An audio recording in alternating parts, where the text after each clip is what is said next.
स्वाति की बात सुन शिवाय और श्वेत दोनों ही खुश हो गए। शिवाय ने फिर धीरे धीरे उसे सूप पिलाया और श्वेत बैठे बैठे स्वाति से बातें कर रहा था और स्वाति मुस्कुराते हुए उसकी बातें सुन रही थी। आदतन वह जवाब भी दे रही थी। वही शिवाय स्वाति को सूप पिलाते हुए उन दोनों को देख रहा था।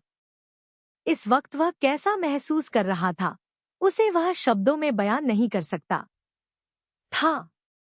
ऐसा लग रहा था कि यह पल बस उसका है और वक्त बस यूं ही थम जाए।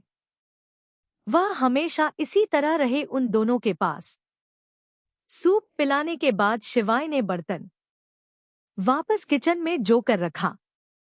फिर उसने स्वाति का टेम्परेचर चेक किया तो बुखार काफी हद तक कम हो गया था। वह स्वाति के बगल में बैठा और उससे बोला, लाओ मैं तुम्हारा सर दबा देता हूँ। कोई जरूरत नहीं है, मैं ठीक हूँ, स्वाति ने उसे घूर कर कहा। तो शिवाय ने एक गहरी सांस ली और स्वाति के कान में धीरे से बोला, चुपचाप मान जाओ, वरना अगर मैं श्वेत के सामने कुछ ऐसा वैसा कर दूं, तो फिर मुझसे मत कहना। इतना बोलकर उसने श्वेत से कहा, श्वेत, अपनी मासी माँ को बोलो कि मैं सर दबा देता हूँ, दर्द कम हो जाएगा। हम्मा, शिवाय अंकल सही कह रहे हैं। अगर आप मान जाएंगी तो आपका सर दर्द बिल्कुल ठीक हो जाएगा। आप दबाने दो ना शिवाय अंकल को। आप का सर। श्वेत ने भी शिवाय की बात पर हाँ में हाँ मिलाते हुए जिद कर कहा। उन दोनों के जिद करने पर स्वाति मना नहीं कर पाई। शिवाय ने उसकी पीठ के पीछे एक तकिया रख दिया और स्वाति थोड़ा सा खसक कर उसके करीब आ गई। शिवाय धीरे धीरे उसके सर को दबा रहा था, कभी कभी उसके बालों में उंगलियां फेर रहा था। वहीं श्वेत ने अपना सर स्वाति की गोद में रख लिया था, जैसे वह अक्सर करता था, और स्वाति आंखें बंद किए हुए श्वेत के सर को सहला रही थी। धीरे धीरे उसका दर्द कम हो रहा था और उसकी आंख कब लग गई, उसे पता भी नहीं चला। नींद में उसका सर शिवाय के कंधों पर आ गया, जिसे देख शिवाय मुस्कुरा दिया। उसने स्वाति को अच्छे से अपनी बाहों में लिया और उसके माथे को चूम उसके चेहरे को देखते हुए बोला, तुम्हारी आंखें दर्द से नहीं, किसी और चीज से लाल हैं। शायद श्वेत से दूर हो गई हो, इसलिए ऐसी हालत हो गई है तुम्हारी। पर मैं भी तो बोल रहा हूं, मान भी जाओ मेरी बात। कर लो मुझसे शादी। पर जिद्दी लड़की भी करने के लिए तैयार नहीं है। शिवाय ने मुंह बना लिया और झुककर श्वेत के माथे को चूमा और एक बार फिर स्वाति के बालों को चूम लिया। उसने भी अपना सर स्वाति के सर पर रख अपनी आंखें बंद कर ली। उसके होठों पर एक बड़ी सी मुस्कान थी। उन दोनों को अपने पास, खासकर स्वाति को अपनी बाहों में इस सुकून से सोता देख, आज शिवाय के लिए सबसे अच्छा दिन था। और देखते ही देखते उसकी भी आंख लग गई। कुछ देर बाद जब फंक्शन खत्म हुआ, तब श्वेता और अभिनव वापस स्वाति के पास आ गए। जब वे घर आए तो देखा दरवाजा हल्का सा खुला था, तो वे लोग बिना लॉक किए ही अंदर आ गए। जब वे दोनों अंदर आए और उन्होंने शिवाय, स्वाति और श्वेत को ऐसे एक दूसरे की बाहों में सोए हुए देखा, तो थोड़ा हैरान हो गए और दोनों एक दूसरे को देखने लगे। यह क्या हो रहा है? श्वेता ने अभिनव से धीरे से पूछा। तो अभिनव बोला, कुछ नहीं। लगता है तुम्हें भी जल्दी तुम्हारे जीजाजी मिल जाएंगे। अभिनव ने कहा तो श्वेता भी मुस्कुरा दी और स्वाति को देखने लगी, जो सुकून से शिवाय की बाहों में थी। उसका एक हाथ श्वेत के सर पर था और दूसरे हाथ में शिवाय का हाथ थामा हुआ था। वही शिवाय ने एक हाथ से स्वाति के हाथ को पकड़ा था और दूसरे हाथ से उसके कंधे को। वही श्वेत ने अपने दोनों हाथों से स्वाति की कमर को पकड़ रखा था। उन तीनों को ऐसे देख श्वेता ने मुस्कुराते हुए फिर से धीरे से कहा, यह तीनों कितनी परफेक्ट फैमिली लग रहे हैं ना। हाँ, इतने अच्छे लग रहे हैं कि मेरा फोटो लेने का मन कर रहा है। इतना बोल उसने फोन निकाला और धीरे से उन तीनों की तस्वीर खींच ली। मेरा इन तीनों को जगाने का मन नहीं कर रहा, श्वेता ने कहा। तो अभिनव बोला, तो ठीक है, चलते हैं, थोड़ी देर बाद आ जाएंगे। श्वेता ने भी हामी में सर हिला दिया। फिर वह दोनों वहां से चले गए। जाते वक्त अभिनव ने दरवाजा बंद भी किया। कुछ देर बाद शिवाय की आंख खुली। स्वाति और श्वेत अभी भी सो रहे थे। उन दोनों को ऐसे देख शिवाय के होठों पर मुस्कुराहट आ गई। उसने अपने मन में कहा, लगता है इंतजार छोड़ इससे जबरदस्ती शादी करनी पड़ेगी, तभी मेरा सपना पूरा होगा, वरना ऐसे ही देखते हुए मन में ही बातें करनी पड़ेंगी मुझे। उसने टाइम देखा तो वक्त हो गया था स्वाति के दवाई लेने का। उसने धीरे से स्वाति को पुकारा, स्वाति, स्वाति। स्वाति नींद में बोली, हम्मा। शिवाय उसके बालों को सहलाते हुए बोला, स्वाति उठो, तुम्हारे दवाई लेने का टाइम हो गया है। उसके कहने पर स्वाति ने धीरे से अपनी आंखें खोलीं। अपने सामने शिवाय के चेहरे को देख वह धीरे धीरे पलकें झपकाते हुए उसे देखने लगी, जैसे थोड़ी कंफ्यूज हो गई हो। वही इस वक्त शिवाय को स्वाति बहुत प्यारी ली थी। वही इस वक्त शिवाय को स्वाति बहुत प्यारी लग रही थी। नींद से भरी उसकी आंखें, बिखरे बाल, वह धीरे धीरे उसके चेहरे के पास बढ़ने लगा। तभी स्वाति ने उसके होठों पर अपना हाथ रख दिया और आंखें बड़ी कर उसे देखने लगी। उसने कहा, पागल हो गए हो क्या? उसके ऐसे चिल्लाने पर श्वेत की नींद भी खुल गई। वह आंखें मसलते हुए उठकर बैठा और बोला, मासी माँ, क्या हुआ? आप चिल्ला क्यों रहे हो? उसके जागने पर स्वाति और शिवाय दोनों जल्दी से एक दूसरे से दूर हो गए। स्वाति श्वेत के बिखरे बालों को सही करते हुए बोली, नहीं, कुछ नहीं। नींद पूरी हुई? हाँ, हो गई, श्वेत ने कहा। तभी अंदर आते हुए अभिनव ने सबको देखकर कहा, चलो, अच्छा है अगर नींद पूरी हो गई हो तो। मैं सबके लिए गर्मागर्म कचौरी और समोसे लेकर आया हूँ। शिवाय और स्वाति की नजर जब अभिनव और श्वेता पर गई तो दोनों हड़बड़ा गए। शिवाय जल्दी से बिस्तर से उठ गया और अपने बालों को सही करने लगा। वही स्वाति भी कुछ ऐसे ही कर रही थी, पर श्वेता और अभिनव ने ऐसे रिएक्ट किया जैसे उन्होंने उन दोनों को नोटिस ही नहीं किया। श्वेता सारा सामान किचन की ओर ले जाते हुए बोली, अब तुम तीनों जल्दी से हाथ मुंह धो लो, वरना सारी कचौरियों और समोसे ठंडे हो जाएंगे। शिवाय बोला, तुम लोग एंजॉय करो, मुझे कुछ काम है इसलिए मैं निकलता हूँ। बाय। इतना बोल उसने एक नज़र स्वाति को देखा और वहां से चला गया। अगली सुबह शेरगिल मेंशन ऋषभ वर्कआउट करके वापस कमरे में आया तो देखा अनोखी अभी भी सोफे पर बैठी अपने हाथों को देख रही थी और न जाने क्या सोच रही थी। वह जब से उठी थी तब से ही कुछ सोच रही थी। तो ऋषभ ने उससे पूछ ही लिया, क्या सोच रही हो? मैं यह सोच रही हूँ कि हम सब ने स्टिकर वाली मेहंदी तो लगा ली, पर अब हम नहाएंगे, हल्दी लगेगी, हाथ धोएंगे, तब तो यह निकल जाएगी ना। उसके बाद ऋषभ ने उसे देखा और फिर कुछ सोचा। उसके दिमाग में एक शरारत सूझी। हाँ, यह बात तो तुमने सही कही।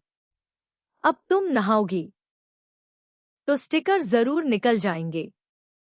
पर मेरे पास एक आइडिया है, कहते हुए ऋषभ अनोखी के पास आने लगा। वही आइडिया की बात सुनकर अनोखी उसे जल्दी से बोली, क्या? ऋषभ ने तुरंत उसे अपनी बाहों में उठाया और वॉशरूम की ओर ले जाते हुए बोला, यही कि मैं तुम्हें नहला देता हूँ और तुम्हें कष्ट करने की जरूरत नहीं पड़ेगी। नहीं, नहीं, छोड़ो मुझे, आप बहुत बुरे हो ऋषभ जी। नहीं, कपड़े मत निकालो। इसी तरह अनोखी की चिल्लाने की आवाज वॉशरूम से आ रही थी। कुछ देर बाद ऋषभ अनोखी को बाहों में लिए बाहर आया। अनोखी का चेहरा लाल हो रखा था और ऋषभ के होठों पर बड़ी सी मुस्कुराहट थी, जैसे वह जो चाहता था वह उसे मिल गया। अनोखी ने घूरते हुए बहुत ही नाराजगी से कहा, आप बहुत बुरे हो। कोई ऐसा करता है क्या? अब हर बार मेरा फायदा उठाते हो। अरे, इसमें फायदा क्या उठाना? उल्टा मैंने तो तुम्हारी मदद की। देखो, तुम्हारे स्टिकर को कोई भी नुकसान नहीं हुआ, ऋषभ ने हंसते हुए कहा। अनोखी ने गुस्से में उसे घूरा और बोली, बहुत बहुत शुक्रिया, अब जाओ यहाँ से। मुझे रेडी होना है। वैसे तुम कहो तो मैं रेडी होने में भी मदद कर सकता हूँ। बिल्कुल भी नहीं, कहते हुए अनोखी ने सोफे पर रखा कुशन उठाकर ऋषभ पर फेंक दिया। ऋषभ हंसते हुए ड्रेसिंग रूम से चला गया। कुछ देर बाद अनोखी एक सिंपल पर बहुत खूबसूरत पीले रंग का लहंगा पहने नीचे आई। बाकी सब भी रेडी हो चुके थे। सभी ने आज पीला रंग पहन रखा था क्योंकि आज हल्दी थी। अनोखी नीचे आकर सबके हाथों को बहुत गौर से देख रही थी। उसने प्रीति का हाथ देखा तो उसके मेहंदी के स्टिकर भी बिल्कुल वैसे ही थे। वह दोनों सोच में पड़ गई। प्रीति ने पूछा, अनु, क्या देख रही है? कुछ नहीं भाभी माँ, मैं तो बस कह रही थी कि कितने अच्छे हैं ये स्टिकर। अनोखी ने जवाब दिया, अरे, तो अच्छे क्यों नहीं होंगे भाई, शेरगिल मेंशन से ऑर्डर था। कस्टमाइज्ड बने हैं ये सारे, नॉर्मल नहीं है जो पानी पड़ते ही छूट जाएंगे या जल्दी निकल जाएंगे। शिविका ने उन दोनों के पास आते हुए कहा। शिविका की बात सुनकर अनोखी चौंक गई। फिर उसने ऋषभ को देखा तो उसके होठों पर मुस्कुराहट थी। यह देख अनोखी बुरी तरह चिढ़ गई और मन ही मन कहने लगी, कितने खराब हैं ये। मतलब मुझे पता नहीं था तो सच में मेरा फायदा उठा लिया और मैं किसी से शिकायत भी नहीं कर सकती इनकी। अब आगे से मैं बिल्कुल बुद्ध नहीं बनूंगी। वहीं ऋषभ उसे देखते हुए मुस्कुरा रहा था। वह समझ रहा था कि अनोखी मन ही मन उसे गालियां दे रही है। कुछ समय बाद सब गार्डन में आ गए। हल्दी सबकी अलग अलग होनी थी। रूही की उसके घर, ओमकार की उसके अपार्टमेंट में और रोहित और रिया की शेरगिल मेंशन में। रोहित ने सफेद रंग का कुर्ता पजामा पहना था और रिया ने पीले रंग का लहंगा, और जैसा कि अनोखी ने कहा था उसने हल्दी के लिए रिया और रूही दोनों के लिए ही फ्लावर से ज्वेलरी बना दिए थे जिसे इस वक्त रिया ने पहना था। सबसे पहले रोहित को हल्दी लगाई क्योंकि उसकी हल्दी रूही को भेजवानी थी। सब उसे थोड़ी थोड़ी हल्दी लगा रहे थे। यह देख रोहित ने मुंह बनाते हुए कहा, अरे, आप लोग क्या कर रहे हैं? ऐसे थोड़ी थोड़ी हल्दी क्यों लगा रहे हैं? तो क्या हल्दी से नहाएगा? सुरेखा ने कहा, हाँ बिल्कुल। अच्छा, दिखने के लिए मैं हल्दी से नहा लूंगा, अगर जरूरत पड़ी तो। हीरे की कसम माँ, अपने बेटे को ऐसी हल्दी लगाओ कि आपका बेटा हीरे की तरह चमकने लगे। रोहित ने सुरेखा का डायलॉग बिल्कुल उसी अंदाज में कहा जिसे सुन सब जोर से हंस पड़े। हाँ हाँ, जल्दी करो, मुझे भी जाना है ताकि मैं भैया को हल्दी लगाऊं, अनोखी ने कहा। तब विक्रम बोला, चलो भाई, अब तो फरमान जारी हो गया है। अगर आप सबने इसे हल्दी लगाकर फ्री नहीं किया तो देखना, यह हल्दी हम सबके चेहरे पर भी वैसा ही डिजाइन बनाएगी जैसा इसने होली वाले दिन ऋषभ के थोबड़े पर बनाया था। विक्रम की बात सुनकर सब ऋषभ के चेहरे को याद करने लगे जब अनोखी ने होली पर उसके चेहरे पर आर्ट बनाया था। यह याद करके सबकी हंसी छूट गई। वहीं ऋषभ घूरते हुए विक्रम को देखने लगा। उसने उसी तरह घूरते हुए कहा, लगता है वो सजा कम पड़ गई थी, इसलिए फिर से चाहिए जे क्यों विक्रम। विक्रम का मुंह बन गया और फिर सबने रोहित को हल्दी लगानी शुरू की। सबके लगाने के बाद शिवाय विक्रम, प्रवीण, हार्दिक, शिविका, रिया और अनोखी ने अपने दोनों हाथों में बहुत सारी हल्दी ले ली। यह देख रोहित खड़े होते हुए बोला, यह क्या करने वाले हो तुम लोग? अरे तेरी विश पूरी कर रहे हैं, तूने ही कहा था नहलाओ। तो शिवाय ने कहा और सब रोहित के पीछे भागे। विक्रम ने रोहित को कसकर पकड़ लिया और सबने उसे सिर से पांव तक हल्दी से नहला दिया। उसके बाद सुरेखा और शोभा ने रोहित के हाथ और चेहरे से थोड़ी थोड़ी हल्दी निकालकर जो शिविका ने रूही के लिए बनाई थी उसमें मिला दी। शोभा वह कटोरा विक्रम को देखकर बोली, विक्रम और प्रीति, तुम दोनों यह हल्दी ले जाओ। ठीक है, कहते हुए प्रीति ने वह बोल ले लिया। तभी शिवाय ने कहा, मैं भी चलता हूँ। क्यों? तुझे क्यों चलना है? क्यों तुम्हें क्यों जाना है?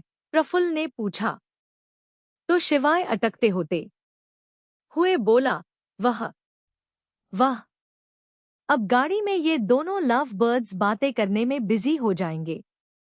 पता चला इसने गाड़ी ठोक दी, लो मैं ड्राइव कर दूंगा ना।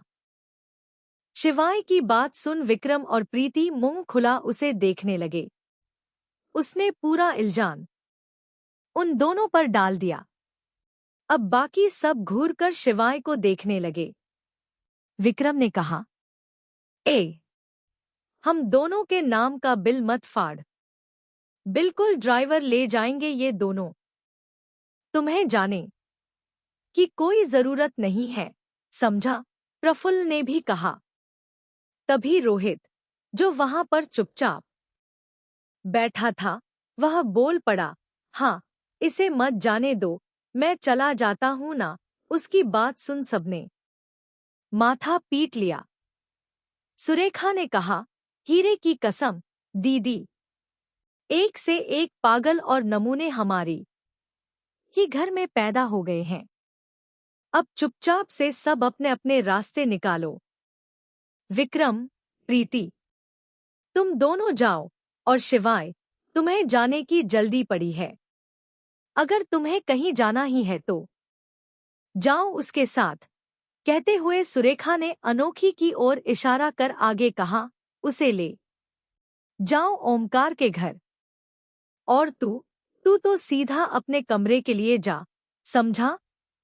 और जाकर फ्रेश हो, वरना अगर यह हल्दी का पीलापन चढ़ गया ना तो हीरे की तरह नहीं, सोने की तरह चमकेगा, जो पूरा हल्दी से नहाया है। सुरेखा ने डांट कर सबको उनके उनके रास्ते भेज दिया। रूही का घर विक्रम और प्रीति जब हल्दी लेकर आए तो वहां पर सब तैयारी हो रखी थी। स्वाति भी वहीं पर मौजूद थी। प्रीति ने भारती को हल्दी का बोल देते हुए कहा, आंटी, यह रही हल्दी। अच्छा हुआ तुम ले आई, इसी का तो इंतजार हो रहा था। भारती ने मुस्कुराते हुए कहा। फिर सब ने रूही को हल्दी लगाना शुरू किया। वहीं विक्रम ने रोहित की बात जब यहाँ पर सबको बताई तो यहाँ पर भी सब हंसने लगे। प्रीति ने स्वाति से पूछा, स्वाति, कैसी हो तुम? सुना तुम्हारी तबीयत खराब थी कल। ठीक हूँ, बस थोड़ा सा बुखार हो गया था। थकान की वजह से हो गया था या बहन और बेटे की दूरी की वजह से हो गया था? प्रीति ने कहा।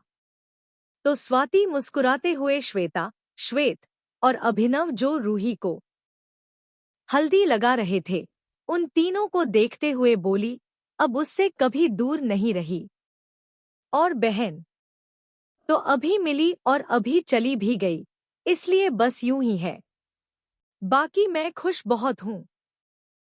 रूही को हल्दी लगा देने के बाद प्रीति ने भारती से कहा, आंटी, अब मैं चलती हूँ।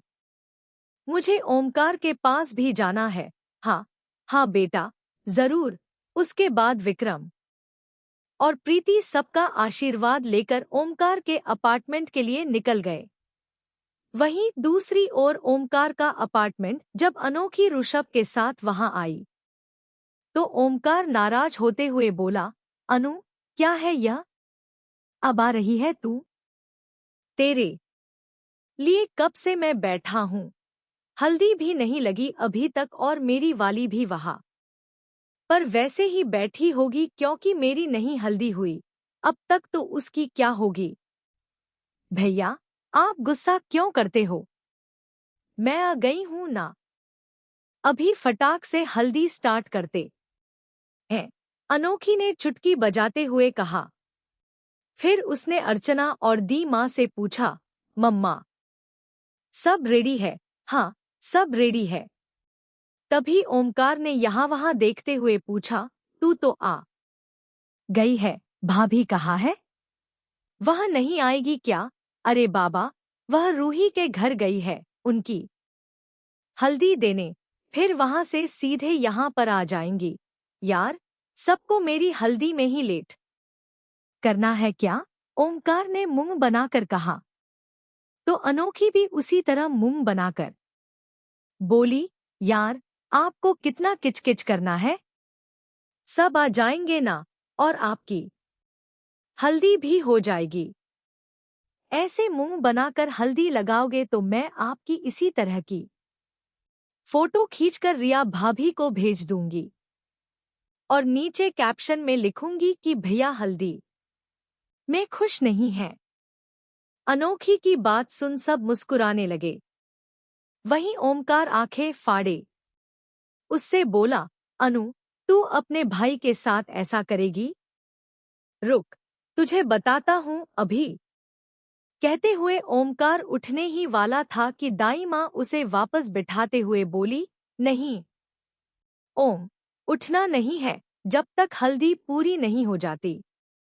दाई माँ की बात सुन ओमकार अपनी जगह से हिला तक नहीं, बस अनोखी को घूर कर देखने लगा। वहीं दा माँ की बात सुनकर अनोखी के होठों पर बड़ी सी स्माइल आ गई। उसके पीछे खड़े ऋषभ के होठों पर भी एक मुस्कुराहट आ गई। वह अनोखी को देख रहा था, उसे पता था अब वह क्या करने वाली है और क्या कहने वाली है। अनोखी ने ओमकार को देख मुंह बनाकर उसे चिढ़ाते हुए कहा, ओ भैया, अब तो आप उठ भी नहीं सकते, तो आप मुझे पकड़ोगे कैसे? एक काम करते हैं, मैं अपना काम कर ही देती हूँ। मैं रिया भाभी को फोटो भेज ही देती हूँ। कहते हुए उसने ओमकार की एक फोटो मोबाइल में क्लिक कर ली। ओमकार चिढ़ते हुए ऋषभ से बोला, और ऋषभ, तुम भी क्या खड़े खड़े मुस्कुरा रहे हो? अपनी बीवी को संभालो। वेल, इस वक्त यह मेरी बीवी कम तुम्हारी बहन ज्यादा है, तो तुम ही झेलो और तुम ही संभालो। कहते हुए ऋषभ आराम से सोफे पर बैठ गया तो अनोखी खिलखिलाकर हंसने लगी। उसने फिर विक्रम को फोन किया। विक्रम ड्राइव कर रहा था, इसलिए उसका फोन प्रीति ने उठाया। अनोखी बोली, भाभी माँ, कहाँ हो आप? बस अनु, पहुंच ही गए हैं हम लोग, प्रीति ने कहा। तो अनोखी बोली, ठीक है, आप लोग जल्दी से आ जाइए, मैं तब तक मम्मा के साथ मिलकर यहाँ पर सब कुछ रेडी कर देती हूँ। ओके, प्रीति ने कहते हुए फोन रखा। अनोखी दाई माँ और अर्चना के साथ मिलकर सब तैयारी करने लगी। वहीं ऋषभ बैठा घर को देख रहा था। ओमकार का अपार्टमेंट छोटा ही था, पर बहुत खूबसूरत था। उसमें 3 ही कमरे थे, एक हॉल था, किचन, एक बड़ी सी बालकनी जिसमें ओमकार ने जिम बना रखा था, और एक छोटा सा डाइनिंग एरिया। वहीं ओमकार भी अपनी जगह बैठा बैठा ऋषभ को देख रहा था, जो उसके घर को निहार रहा था। उसने ऋषभ से पूछा, क्या हुआ? घर देख रहे हो? छोटा है? उसका सवाल सुन ऋषभ ने उसे देखा, पर उसने कुछ जवाब नहीं दिया। तो ओमकार ने आगे कहा, डोंट वरी, मैं इतना तो काम ही लेता हूँ कि रिया को एक अच्छा घर, एक अच्छी लाइफस्टाइल दे सकूं। आई नो, तुम्हें बताने की जरूरत नहीं है, मैं जानता हूँ तुम मुझे एक बहुत अच्छी जिंदगी दे सकते हो। और रही बात घर की, तो उसे तुम चाहिए, घर नहीं। और तुम्हारे साथ वो कहीं पर भी खुश रहेगी, अगर तुम वही ओमकार बनकर रहे जो उससे प्यार करता है। तो ओमकार मुस्कुरा दिया, पर फिर कुछ सोचकर हंसते हुए कहा, वैसे मेरी बहन ने तुम्हें पूरी तरह से बदल दिया। दुनिया जिस ऋषभ शेरगिल को जानती थी, तुम उससे बिल्कुल ऑपोजिट हो। प्यार से तो तुम्हारा दूर दूर तक कोई लेना देना नहीं था, पर अब खुद के ही नहीं, बल्कि दूसरों के प्यार को भी समझते हो। ऋषभ ने अनोखी की ओर देखा, जो हल्दी के कटोरे के आसपास गुलाब की पंखुड़ियां सजा रही थी। वो उसे देखते हुए बोला, हाँ, तुम्हारी बहन ने बदला है। और सिर्फ मुझे ही नहीं, सबको। फिर भले वह मैं हूं या तुम, जिसके अंदर भी जो भी बदलाव आया है, वह सिर्फ और सिर्फ इसके लिए है और इसकी वजह से ही आया है। कुछ देर बाद विक्रम और प्रीति भी वहां आ गए। फिर उन सब ने मिलकर ओमकार को हल्दी लगाया और फिर ऋषभ, अनोखी और विक्रम तीनों हल्दी लेकर वापस शेरगिल मेंशन के लिए निकल गए। शेरगिल मेंशन में सब ने मिलकर रिया को हल्दी लगाई और एक बार फिर जो रोहित नहाकर साफ होकर आया था, उसे सबने फिर से हल्दी में डुबोकर रख दिया। उसने चिढ़ते हुए कहा, अरे यार, मैंने भी कहां से कह दिया कि मुझे ज्यादा हल्दी लगाओ। इन लोगों ने तो मेरी बात को सीरियसली ले लिया। बस करो यार, मत करो, वरना लोगों को लगेगा दूल्हे को पीलिया हो गया है। रोहित की बात सुन सब जोर जोर से हंसने लगे। अनोखी हंसते हुए बोली, हाँ, इसीलिए कहते हैं कि जो भी बोलो सोच समझ। अचानक से अनोखी चुप हो गई। उसके हंसते हुए चेहरे पर हैरानी आ गई और उसकी आंखें एकदम से बड़ी हो गईं। उसके ऐसे एक्सप्रेशन सबको कंफ्यूज कर गए। रोहित ने पूछा, क्या हुआ भाभी? आप कहते कहते चुप क्यों हो गई? सांप सूंघ लिया क्या? नहीं नहीं, कुछ नहीं। मुझे अचानक से कुछ याद आ गया। मैं अभी आती हूँ, कहते हुए अनोखी तुरंत वहां से भाग गई। शोभा ने कहा, यह लड़की भी न जाने क्या करती रहती है। वही अनोखी सबसे छुपकर एक पिलर के पीछे जाकर खड़ी हो गई। उसने कमर पर से दुपट्टा हटाया तो देखा कि उसे हल्दी लगी थी। असल में जब सब रोहित को हल्दी लगाने में बिजी थे, तब ऋषभ ने चुपके से अनोखी के कमर पर अपनी उंगलियों से हल्दी लगा दी थी, जैसे किसी को पता न चले। ऋषभ की छुवन को याद कर अनोखी गहरी सांस लेकर बोली, ऋषभ जी भी ना हद करते हैं। तभी न जाने कहां से ऋषभ वहां प्रकट हो गया और अनोखी के सामने आकर खड़ा हो गया। उसे अपने सामने देख अनोखी पीछे पिलर से चिपक गई। ऋषभ ने अपना एक हाथ पिलर पर रखा और अनोखी के चेहरे के पास झुकते हुए बोला, हाँ, क्या करता हूं मैं। उसे देख अनोखी हड़बड़ाकर दूसरी ओर से जाने लगी, लेकिन ऋषभ ने अपना दूसरा हाथ भी दीवार पर रख दिया और उसे रोक दिया। यह देख अनोखी मासूम सा चेहरा बनाकर उसे देखने लगी। क्या अब ऐसे क्या देख रही हो? मुझे मासूम सा चेहरा बनाकर, और क्या बुराई कर रही थी तुम मेरे पीठ पीछे? ऋषभ उसके चेहरे के पास आकर बोला तो अनोखी ने कहा, बुरे लोगों की बुराई करते ऋषभ जी। अच्छा, तो मैं बुरा हूं? ऋषभ ने कहा। तो अनोखी हाँ में सर हिलाकर बोली, हाँ, आप बहुत बहुत बुरे हो। तो बहुत बहुत बुरे लोग क्या करते हैं, यह भी तो तुम्हें पता ही होगा ना।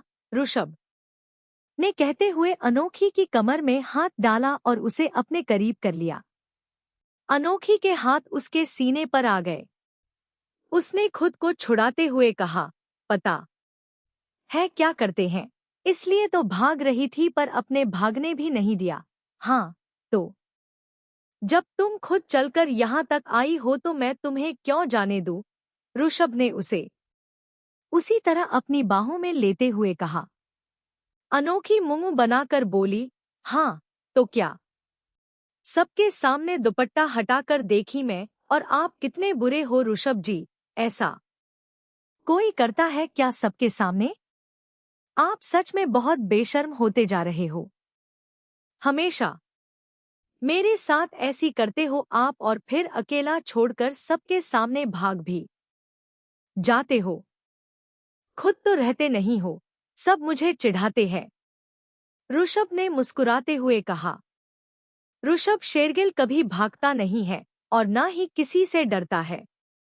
याद है ना, उठाकर ले गया था सबके सामने से। बीवी हो तुम मेरी, तो डर किस बात का? तो फिर अपनी बीवी की बात मानो और उसे जाने दो, अनोखी ने उसे प्यार से कहा। ऋषभ उसके कान के पास झुककर बोला, पहले किस करो। क्या? अनोखी के मुंह से जोर से निकला। ऋषभ सर हिलाते हुए बोला, हाँ, एक किस करो और चली जाओ। आप पागल हो गए हो? बस भी करो, जाने दो मुझे। कोई देख लेगा? हमें कोई नहीं देखेगा। एक छोटी सी किस मांग रहा हूं, जल्दी से करो और चली जाओ, वरना अगर मैं करने पर आया ना, तब कितना वक्त लगेगा यह मैं भी नहीं जानता, और मैं शायद एक किस से ना मानूं। ऋषभ ने अनोखी की गर्दन को सहलाते हुए उसके चेहरे को अपने करीब लाकर कहा। अनोखी की पकड़ ऋषभ के कुर्ते पर कस गई। उसकी सांसें तेज हो गई। उसने हकलाते हुए कहा, ऋषभ जी, ऋषभ जी, सब बाहर ही हैं। आप ऐसा मत करो। एक किस करो अभी। ऋषभ उसके होठों के पास आकर बोला। उसका लहजा एक आर्डर की तरह था। अनोखी समझ गई थी कि बिना किस किए वह उसे बिल्कुल जाने नहीं देगा।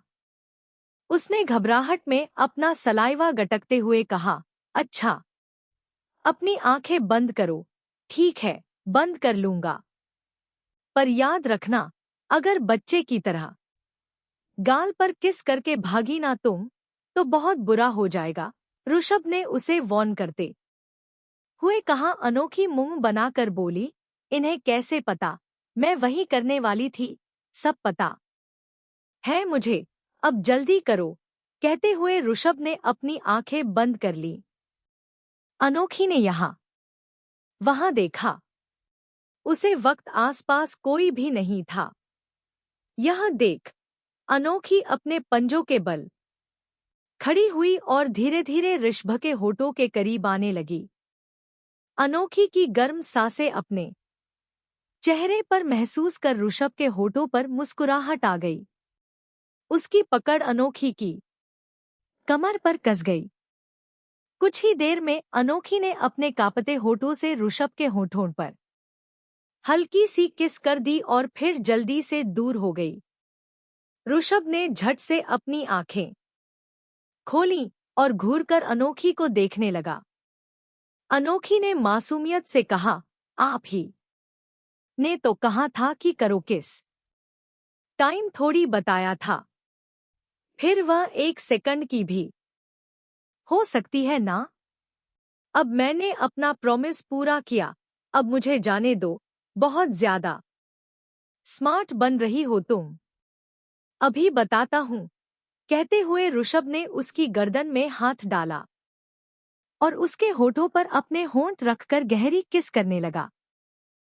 कुछ देर बाद ऋषभ अनोखी से अलग हुआ और उसके चेहरे को देखने लगा, जो आंखें बंद किए हुए अपने गुलाबी हो चले चेहरे के साथ तेज तेज सांसें ले रही थी। ऋषभ उसके कान के पास झुका और धीरे से बोला, यह होती है किस। अगली बार याद रखना वरना बार बार मुझे सिखाना पड़ेगा। यह कहकर उसने अनोखी के कान पर एक किस किया और फिर वहां से चला गया। वहीं अनोखी अभी भी उसी तरह खड़ी आंखें बंद किए हुए सांसें ले रही थी। कुछ देर बाद जब उसकी सांसें नॉर्मल हुई तो उसने आंखें खोली। कुछ देर पहले हुए किस को सोचकर उसका चेहरा शर्म से लाल होने लगा। फिर उसने मुंह बनाते हुए कहा, बोल तो ऐसे रहे थे जैसे कि मुझे कभी किस नहीं की हो। कितनी बार किस कर चुके हैं मुझे, तो क्या किस करना नहीं आता मुझे? आता है मुझे, पर कैसे कहूँ उन्हें कि जैसे ही वो सामने आते हैं मेरा दिमाग ब्लैंक हो जाता है और फिर वो मेरा फायदा उठाकर चले जाते हैं। गंदे राक्षस शेरगिल। कहते हुए उसने पैर पटका और वहां से चली गई। अगला दिन आज संगीत का था। संगीत पूरी फैमिली और सभी की फैमिली मिलकर सेलिब्रेट करने वाले थे, इसलिए संगीत मुंबई के एक 5 स्टार होटल में अरेंज किया गया था। सभी मेहमान आ गए थे और दूल्हा दुल्हन के आने का वेट कर रहे थे। आज की dressing theme black and white की थी। सभी लेडीज ने ब्लैक पहना था और जेंट्स ने वाइट। होटल के एक रूम में रूही और रिया दोनों रेडी होकर अपने होने वाले पति रोहित और ओमकार के आने का वेट कर रही थी। वे दोनों कब की रेडी हो चुकी थी और उन लड़कों का सजना खत्म ही नहीं हो रहा था। तभी रिया ने चिल्लाते हुए कहा, ओमकार, और कितना वक्त लगेगा तुम दोनों को यार। हम लड़कियां रेडी हो गई हैं और तुम दोनों के नखरे खत्म नहीं हो रहे। ओमकार ने अंदर से चिल्लाते हुए कहा, अरे हम खुद से सेटिस्फाई नहीं हुए हैं तो फिर वक्त लगेगा न। और कौन सी किताब में लिखा है कि सिर्फ लड़कियां ही तैयार होने में ज्यादा वक्त लगाती हैं? हम लड़के भी ले सकते हैं। रूही ने दूसरे कमरे की ओर देखा जहां रोहित था। उसने गुस्से से कहा, रोहित, अगर तुम अभी बाहर नहीं निकले ना अगले 2 मिनट में, तो मैं सच कह रही हूं, मैं रिया को लेकर चली जाऊंगी। हम दोनों एक साथ एंट्री ले लेंगे, फिर तुम दोनों आते रहना। एक दूसरे का हाथ पकड़कर रोहित कुछ कहता, उससे पहले ओमकार ने कह दिया, अरे तुम्हें जाना है तो जाओ न, मेरी बीवी को क्यों लेकर जा रही हो?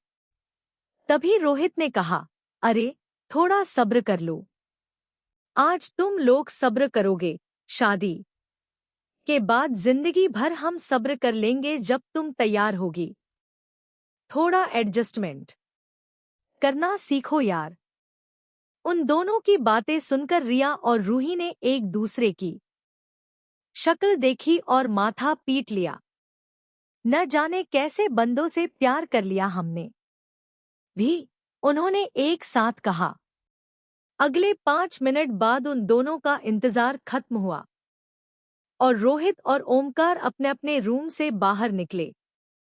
रोहित और ओमकार को देखकर रिया और रूही का गुस्सा पल भर में गायब हो गया।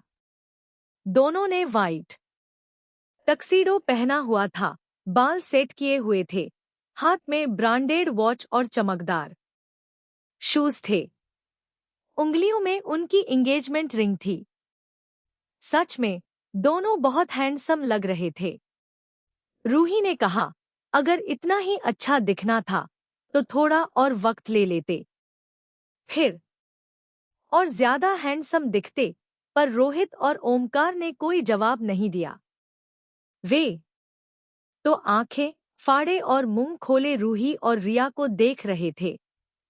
रिया ने एक ब्लैक शिमर गाउन पहना हुआ था, बालों को स्ट्रेट किया हुआ था, जिनकी कुछ लटें उसके चेहरे पर आ रही थी।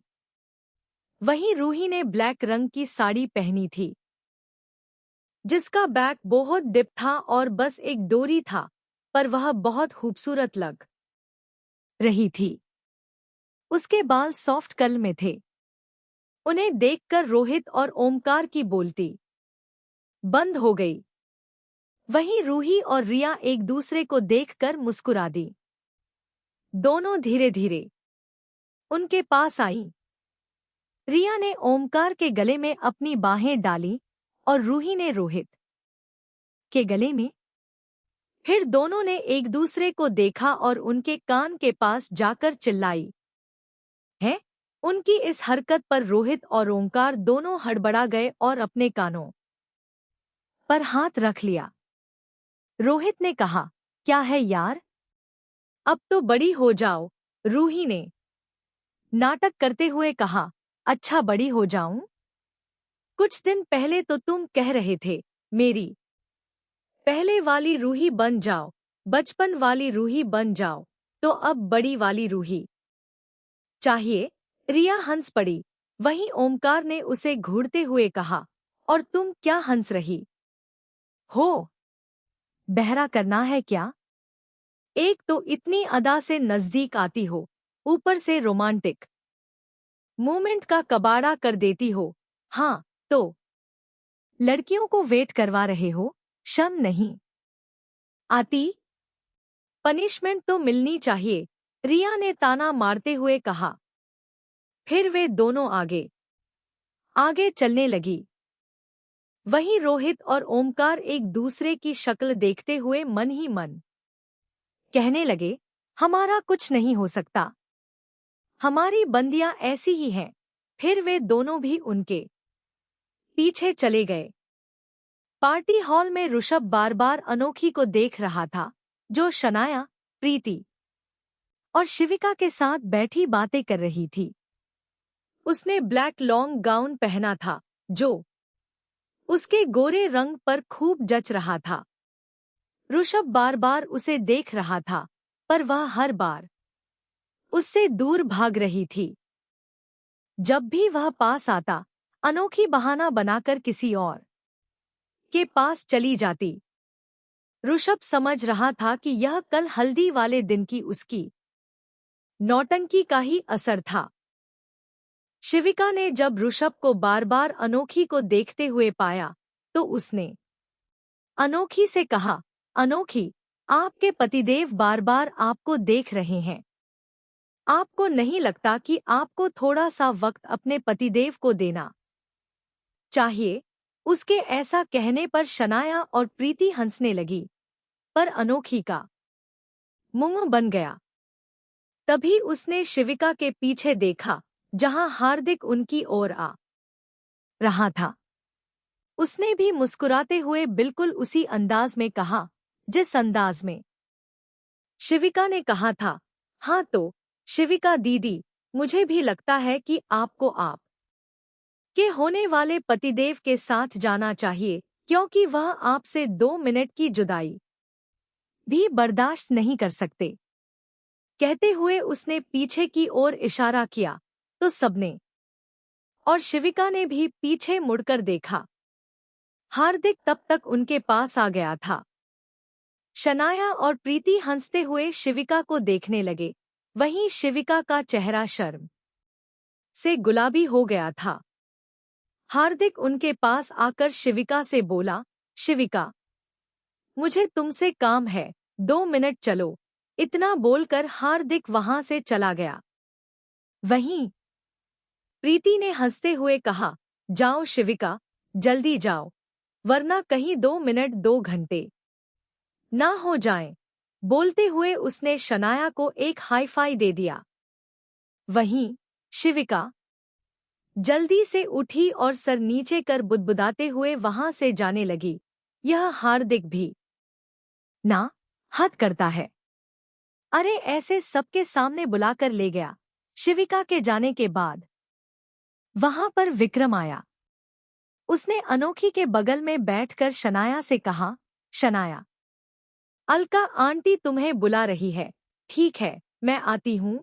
बोल शनाया उठकर वहां से चली गई। फिर विक्रम अनोखी को घूरने लगा। उसे ऐसे घूरता देख अनोखी और प्रीति ने एक नज़र एक दूसरे को देखा। फिर अनोखी ने पूछा, क्या हुआ? आप मुझे ऐसे क्यों घूर रहे हो? क्यों घूर रहा हूं? अरे घूरने लायक काम करती हो तुम। तुम्हें अपने भैया की बिल्कुल परवाह नहीं है ना। यहाँ बैठकर अपनी भाभी माँ से बातें कर रही हो। यह नहीं कि भाभी माँ को अपने भैया के पास ले आओ ताकि तुम्हारे भैया और भाभी माँ थोड़ा रोमांस कर सकें। विक्रम की बात सुनकर प्रीति और अनोखी दोनों आंखें फाड़े और मुंह खोलकर उसे देखने लगी। प्रीति ने शर्म से अपना सर पीट लिया। वहीं अनोखी ने हैरानी से अपने मुंह पर हाथ रखकर कहा, हाँ भैया, ऐसा खुला खुला थोड़ी बोलते हैं। हाँ तो कैसे बोलते हैं, बता दे। मैं वैसे ही बोलूंगा, विक्रम ने कहा। तो अनोखी मुंह बनाते हुए बोली, सच में आप दोनों दोस्त बिल्कुल एक जैसे ही हो, बेशर्म। अब दोनों में शर्म नहीं है, अनोखी ने कहा। तो विक्रम उसके कंधे पर अपना कंधा हल्के से मारकर बोला, अच्छा, तो बता क्या किया तेरे बेशर्म राक्षस जी ने? उसके ऐसे पूछने पर अनोखी हड़बड़ा गई और उठते हुए बोली, नहीं, मुझे नहीं पता और मैं जा रही हूँ। आप करते रहो अपनी बीवी के साथ रोमांस। बोलकर वह वहां से चली गई। विक्रम अनोखी का हंसते हुए जाते देखता रहा। फिर खुश होते हुए खुद से बोला, चलो, यह भी गई। अब मैं अपनी होने वाली बीवी के साथ रोमांस कर सकता हूँ। बोलकर वह जैसे ही मुड़ा तो देखा प्रीति भी वहां से गायब थी। उसने हैरानी से यहाँ वहां देखते हुए कहा, अरे यह कहाँ चली गई है? अरे यार, एक तो इतनी मुश्किल से शनाया और अनोखी को यहाँ से भगाया था और यह लड़की भी भाग गई। खैर, बताता हूँ अभी। पहले उसे ढूंढता हूँ और फिर बताता हूँ। बोलकर वह प्रीति को ढूंढने लगा। कुछ देर बाद उसे प्रीति मिली। वह साइड में खड़ी होकर पानी पी रही थी। विक्रम उसके पीछे आकर खड़ा हुआ और उससे बोला, वहां मुझे प्यासा छोड़कर खुद यहाँ पर प्यास बुझाने चली आई। विक्रम की बात सुन और ऐसे अचानक से आने पर प्रीति चौंक गई।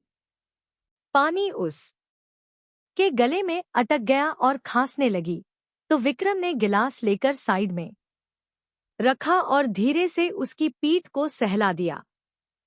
प्रीति अपना मुंह पोंछते हुए बोली, हद करते हो विक्रम, आप कुछ भी बोलते हो, कहीं पर भी। मैं कह रही हूँ सुधर जाओ वरना, कहते हुए प्रीति ने उसे उंगली दिखा दी। तो विक्रम उसकी उंगली में अपनी उंगली उलझाकर उसके पास आकर बोला, अरे सुधारने के लिए पहले बिगड़ने तो दो। चलो थोड़ा बिगड़ लेता हूँ मैं, फिर सुधार देना, बोल। वह उसका हाथ पकड़ उसे सबसे छुपाते छुपाते एक खाली कमरे में ले आया और दरवाजा बंद कर प्रीति को दरवाजे से लगाकर उसके सामने आकर खड़ा हो गया। उसने अपने दोनों हाथ दरवाजे पर रख दिए और मुस्कुराते हुए प्रीति को देखने लगा। प्रीति उसे घूरकर बोली, यहाँ क्यों लेकर आए हो? अरे बताया तो था। नहीं, खुला खुला बताया तो था, रोमांस करने, विक्रम ने कहा। तो उसके ऐसे कहने पर प्रीति की हंसी छूट गई। मैं क्या करूं आपका, विक्रम? प्रीति ने हार मानते हुए कहा। तो विक्रम उसकी कमर में हाथ डाल उसे अपने करीब करते हुए बोला, रोमांस करो, जिंदगी यूं ही प्यार में कट जाएगी। तो प्रीति मुस्कुराते हुए उसे देखने लगी। विक्रम ने उसके माथे को चूम कर कहा, बहुत खूबसूरत लग रही हो तुम। प्रीति ने भी एक वेस्टर्न गाउन पहन रखा था। हालांकि प्रीति ज्यादा वेस्टर्न कपड़े नहीं पहनती थी, वह ज्यादातर साड़ियां ही पहनती थी। विक्रम ने पहली बार प्रीति को वेस्टर्न लुक में देखा था। प्रीति ने कहा, पर ज्यादा वेस्टर्न पहनती नहीं हूँ, इसलिए मुझे नहीं पता मैं अच्छी लग रही हूँ या नहीं। और आपकी बात पर भरोसा नहीं है, क्योंकि मैं हर कपड़ों में आपको अच्छी लगती हूँ, प्रीति ने कहा। तो विक्रम मुस्कुराते हुए उसके गाल पर किस कर बोला, और मैं क्या झूठ बोलूंगा? तो प्रीति उसके गले में हाथ डाल बोली, लॉयर हूँ, और दूसरा लॉयर कितना सच और कितना झूठ बोलता है, ये बहुत अच्छी तरीके से जानती हूँ।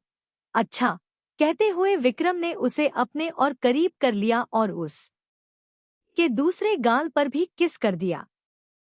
प्रीति ने कहा, विक्रम, बहुत ज्यादा मस्ती नहीं हो रहा?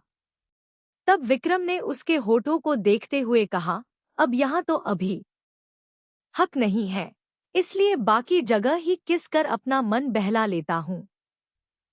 हाय न जाने वह पल कब आएगा जब मेरे होंठ तुम्हारे होठों पर। इसके आगे विक्रम कुछ कह नहीं पाया, क्योंकि प्रीति ने उसके होठों पर धीरे से अपने होंठ रख दिए थे। ऐसा होते ही विक्रम सुन्न सा रह गया। उसे 0.0001% का भी अंदाजा नहीं था कि प्रीति ऐसा कुछ करेगी। उसकी आंखें हैरानी से फटी की फटी रह गईं और उसके हाथ उसकी कमर से छूट गए। वह मूर्छ सा वहीं खड़ा रहा, वहीं प्रीति आंखें बंद किए हुए अभी भी उसके होठों से लगी हुई थी। कुछ देर बाद वह उससे दूर हुई और नजर झुकाए खड़ी हो गई। विक्रम ने प्रीति को देखा, जो सिर नीचे किए हुए तेज सांसें लेते हुए अपने पल्लू के साथ खेल रही थी। उसने प्रीति को पुकारा, प्रीति। इस बार विक्रम के मुंह से प्रीति शब्द हमेशा की तरह नहीं था, बल्कि उसके शब्दों में एक खुमारी थी, जो प्रीति ने ही उसे दी थी। वहीं उसकी आवाज में यह बदलाव सुन प्रीति का दिल बुलेट ट्रेन की तरह जोर से धड़कने लगा। उसकी पकड़ अपनी साड़ी पर कस गई और उसने कसकर अपनी आंखें बंद कर ली। वह जाने को हुई तो विक्रम ने उसे अपने पास खींच लिया। उसने प्रीति के गले में हाथ डाल उसका चेहरा ऊपर किया और उसके शर्म से गुलाबी हो चुके चेहरे को देखने लगा। प्रीति, आंखें खोलो। उसके कहने पर प्रीति ने धीरे से अपनी आंखें खोली। शर्म से उसकी पलकें बार बार बंद हो रही थी। विक्रम ने उसके होठों के पास आकर कहा, अगर इजाजत है तो एक बार फिर वह एहसास ले लूं? विक्रम ने पूछा तो प्रीति ने बस उसके कोट को कसकर पकड़ लिया। यह देख विक्रम के होठों पर मुस्कुराहट आ गई। उसने मुस्कुराते हुए अपने होंठ प्रीति के कांपते हुए होठों पर रख दिए और उसे पैशनेटली किस करने लगा।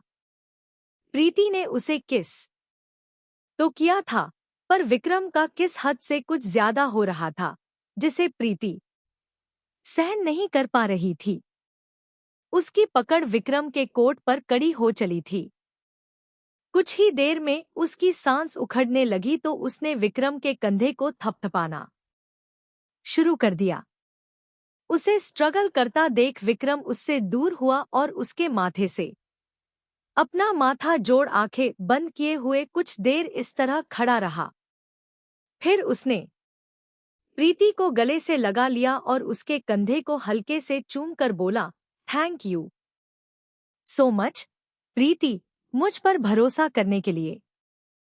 प्रीति ने भी अपनी पकड़ उसे पर मजबूत की और बोली, भरोसा हमेशा से है आप पर विक्रम। पापा के बाद आप ही वो इंसान हो जिस पर मैं आंखें बंद कर भरोसा कर सकती हूँ। प्रीति की बात सुनकर विक्रम ने प्रीति के चेहरे को देखा, पर कुछ कहा नहीं, बस मुस्कुरा दिया। प्रीति ने धीरे से कहा, चले। विक्रम ने हामी भर दी, पर फिर मुस्कुराकर प्रीति के फैल गए लिपस्टिक को अपने अंगूठे से पोंछते हुए बोला, अब जब परमिशन मिल गई है तो सोच रहा हूँ एक बार और। कहते हुए विक्रम उसके होठों के करीब आने लगा तो प्रीति ने उसके होंठ पर अपने हाथ रख उसे पीछे करते हुए बोली, परमिशन के साथ साथ किस भी मिली है ना, तो इतने में ही खुश रहो। लालच बुरी बला होती है, समझे? अब जाओ। प्रीति ने कहा तो विक्रम बोला, जाओ। क्या तुम नहीं चल रही?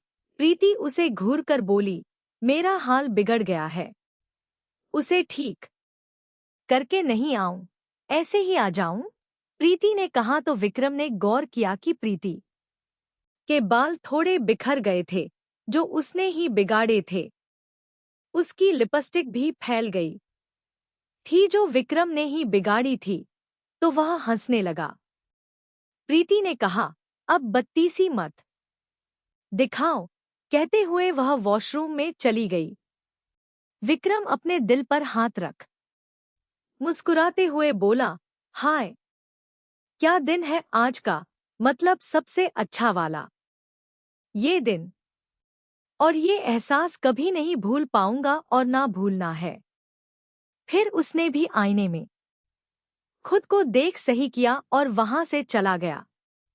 दूसरी ओर हार्दिक भी शिविका को लेकर रूम में आ गया था। शिविका उसे देखकर नजर चुराते हुए थोड़ी शर्माते हुए बोली, हार्दिक, तुम इस तरह से मुझे रूम में ले आए हो, कोई क्या सोचेगा? अरे, जो सोचेगा सोचने दो। वैसे भी मैं बहुत जरूरी काम से तुम्हें लेकर आया हूं, इसलिए पहले तुम यह देखो। कहते हुए हार्दिक ने शिविका के हाथ में 3-4 पेपर्स रख दिए। शिविका ने देखा कि उन पेपर्स पर मंगलसूत्र और कुछ गहनों के डिजाइन्स थे।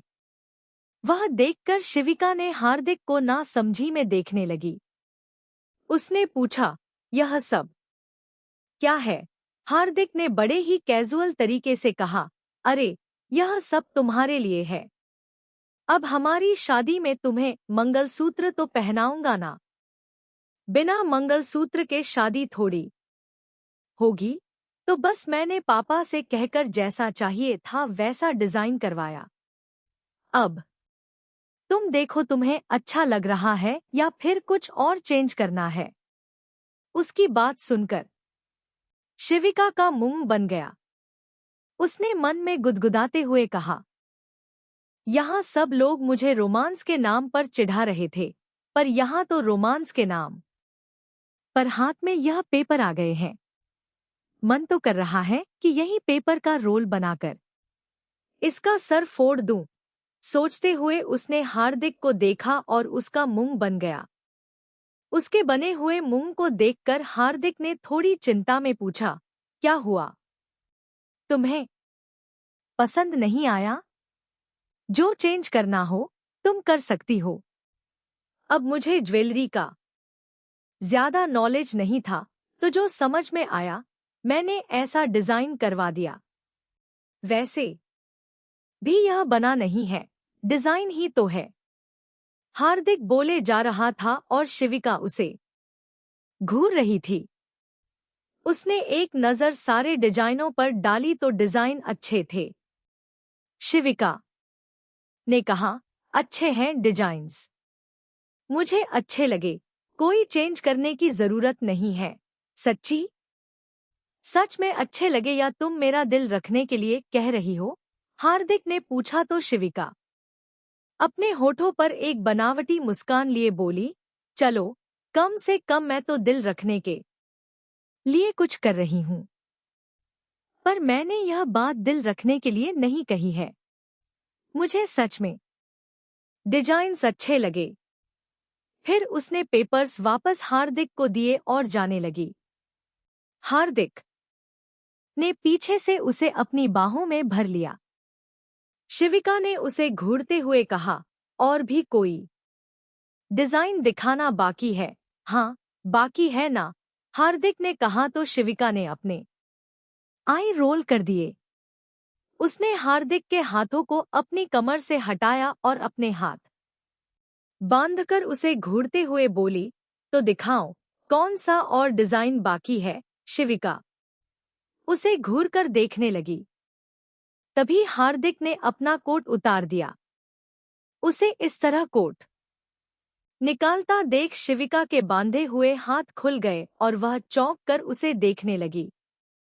देखते ही देखते हार्दिक ने अपनी शर्ट के 3 बटन भी खोल दिए। शिविका हैरानी में बोली, हार्दिक, हार्दिक, तुम क्या कर रहे हो?